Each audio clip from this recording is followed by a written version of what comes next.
Hey everybody, it's Jason Blaha here, and I had a subscriber ask a question, which I'll flip in here.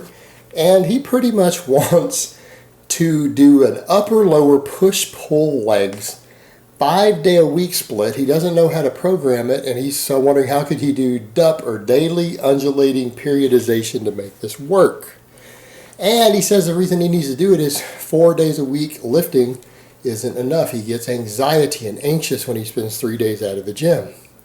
So let me put on my +5 hat of weaponsmithing, do a little bit of crafting, and let's talk about it. All right, where do we even start with this? Well, you need to understand, I'm just going to let you know up front, I'm not going to advocate this type of programming. When you think about it, the one person who has pushed this type of programming, has popularized it, is one of the most injured people in the fitness community on YouTube, is plagued with constant injuries, and is at a point to where he may not even be able to train anymore. We don't need to go there right now with who that is. We already know. And you want to emulate this style of training, and that's basically what fat is.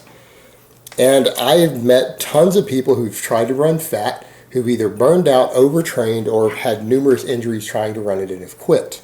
So that being said, the style of training that you're looking at, I can't advocate. I don't feel comfortable advocating it. And I feel if I were to tell you that it's okay to do so because of your exercise addiction problem, that I would be doing you a disservice. I would be doing you just as much of a disservice as if I told a guy who has body image disorder that the best solution for him is to just accept his body image disorder, and that he should probably just use 150 milligrams of trenbolone acetate every day and run a gram of tren a week. All right, that would be the same level of self-destructive advice I would be giving. In my experience and observations, this style of training causes more burnout, overtraining, and injuries than it's possibly worth to do. So no, I just can't advocate it. It's risky with no real reward. Just like I would tell someone running a gram of trenbolone acetate a week, a real tren, yeah, it might give you results for a while, but the risk and the damage that it has, the damage potential that it has, is not worth it. Is irresponsible. So that being said, let's stop and look at what you're really saying and what's going on here. This is a clear-cut case of exercise addiction. You talk about feeling anxiety if you're out of the gym 3 days a week. Just 3 days out of your week, that's less than half your week you're not there, that you get anxious. Do you know who else gets anxious? People who have addictions in general. People who are addicted to a drug, whether it's psychological or physical drugs, can be psychologically addictive. Marijuana can be psychologically addictive, right? And people who are addicted to it, not all casual users are addicted, right? Many people aren't. They have anxiety. They're anxious if they go several days without it every week. All right, this is an addiction, and it's at a point to where you're considering unhealthy practices to cope with your addiction. All right, that's where you're letting your addiction consume you. Like I've said before, addictions don't always have to be bad. An exercise addiction doesn't have to be bad. Exercise addictions can be turned into something beneficial and useful. Like I said, I would rather anyone out there have an exercise addiction than an alcohol addiction or a cocaine addiction or a narcotic addiction, right? Exercise addictions are better than any of those, but they can still harm you. They can be turned into something positive. They can be turned into something positive. It's not automatically a bad thing. It's when you start making bad choices that can hurt you or injure you because you're succumbing to your addiction, that they're a problem. In this case, of the option that you're considering and talking about wanting to do is a case of your exercise addiction causing you to make bad choices that can harm you. All right, that is what this is, a bad choice that can harm you. And it's also unnecessary and unbeneficial because, what have we covered already? You are unlikely to gain any more muscle by going more than 3 days a week to the gym. If you're going 4 days a week to split things up, you're doing so for psychological reasons usually, which we've discussed, upper-lower splits, push-pull splits. You're doing this for psychological and organizational purposes, that's what you need to stay motivated, then you do what you have to do to stay motivated. But you're unlikely to have problems at 4 days a week, even though I could argue 3 days a week is probably ideal. You're probably going to be fine with 4 days a week. The only people I recommend really high frequency lifting training are people who are training a specific exercise at a high frequency to increase their 1 rep max and their skill at it, such as, again, Bulgarian light style training, which I've discussed before recently.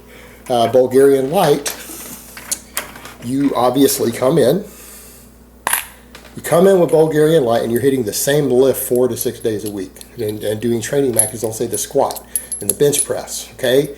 You're training maxes every single day, but you're not coming in and doing a bunch of volume. Usually when people start splitting up their training, it's so that they can add volume to a given exercise.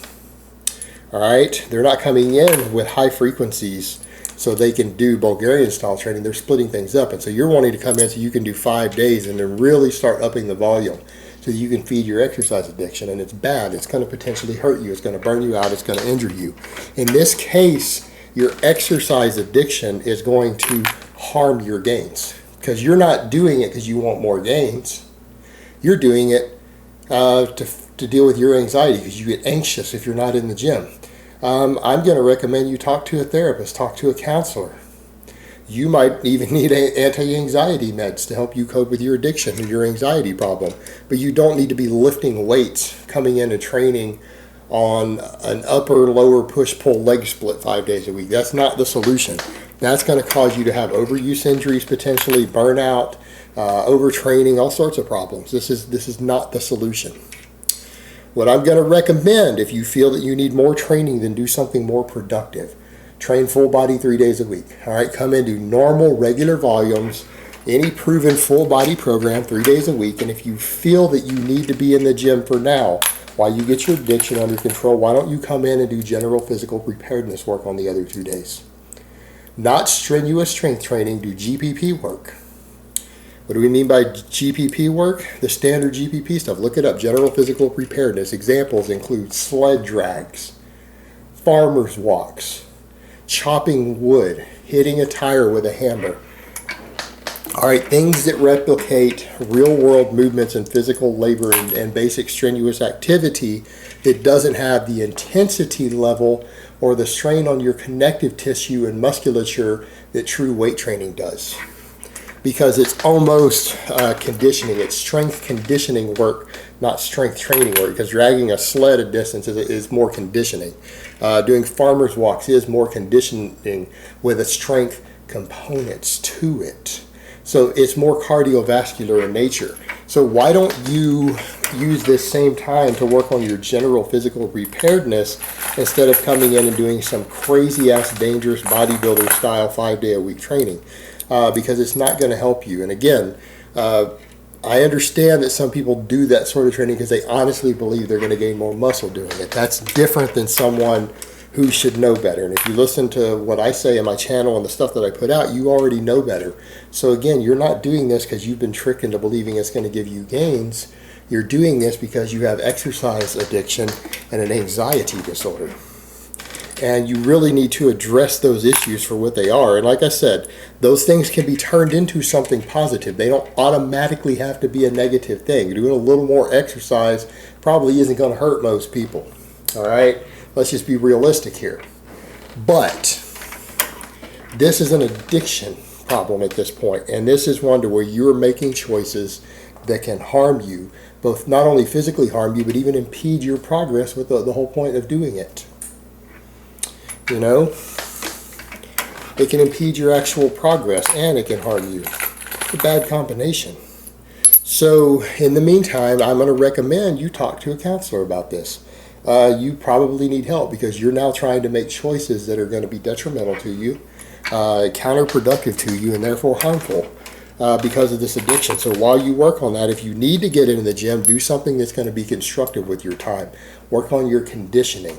Work on your general physical preparedness and leave the weight training to 3 days a week. Again, if you need to come in, just do GPP work, use some farmer's walks, do some sled drags, do a little bit of circuit training, do some barbell complexes. But you don't need to be coming in and lifting 5 days a week.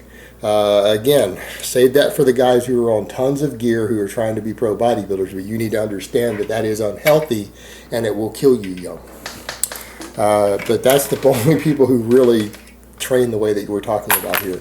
Again, short of Bulgarian Light, and that's not what you're talking about doing. You're not coming in training the skill set and the motor pattern of hitting max training for a competitive purpose. So again, Case of you really need to talk to a counselor and you need to take that same time in the meantime and do something actually constructive with it in the gym, not destructive in the gym. And what you're describing is a destructive way to train that I've seen hurt more people than it's helped. So again, why don't you come in and work on your conditioning to help with your anxiety? Your conditioning work, it'll probably help you release some endorphins, it'll work on your heart, it'll improve your health, and it'll do more for you than an extra 2 days of lifting a week ever could. So come in and do that instead, and then that way you can actually do something productive with your time with this addiction, your exercise addiction, while you try to get it under control with some professional help. So that's my advice on that. And I think that's the best course of action for someone asking a question like this, because it was very, very obvious in the way that you worded your question that this is an exercise addiction, that this is a psychological problem at this point. This is not just you wanting to make more progress in the gym. All right, guys, but that's really all I have to say on that today. I hope it's been informative, and I will talk to you guys next time.